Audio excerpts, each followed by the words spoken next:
Hello guys, I'm Timmy Basil at umorder ako sa isang sikat na online shop, no.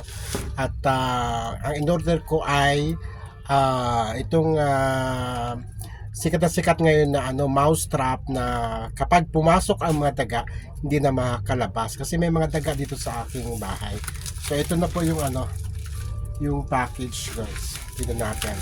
Excited na ako para makaganti man lang ako sa mga daga na yan. Minsan mga pagkain ko pinakain, mga damit, mga yung mga cord, mga wire. Marami pang menstruation na sa akin. Yung mga daga. So ito na talaga. Gaganti ako sa inyo. Alam nyo, ha. Tapos naman ligayang araw nyo mga daga kayo. Makinig kayo, ha. Kasil pa.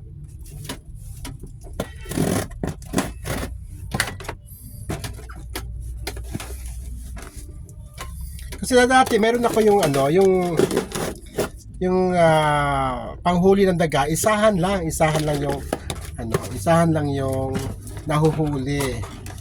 Tapos minsan nakakalabas pa. So sabi effective daw ito, kaya ako bumili. Ito na.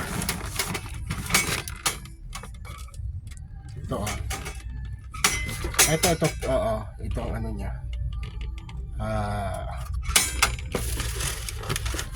Ito yung niya, box. Wow. Muga naman. Meron naman talaga pala. Munda kayo mga daga kayo, ha? Ako, pati mga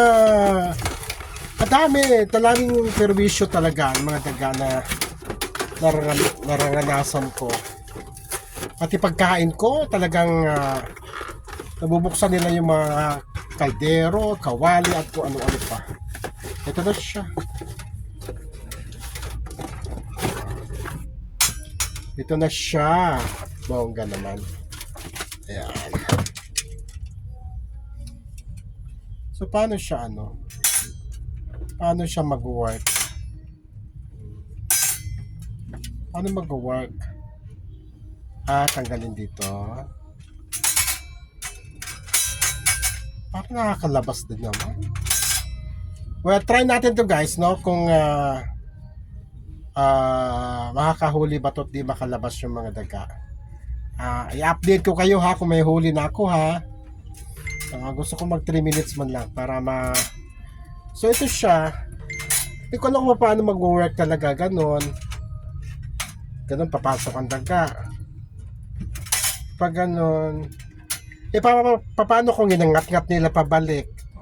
Alam mo yung mga daga matatalino. So tingnan natin kung ano talaga ang nito, magiging effectiveness, no? Mayroon pa siyang hihilahin dito. May hihilahin pa. Ano kaya to? So dyan lang kayo, guys, at i-update ko kayo kung may nahuli akong daga, ha? Dyan na kayo. Bye-bye!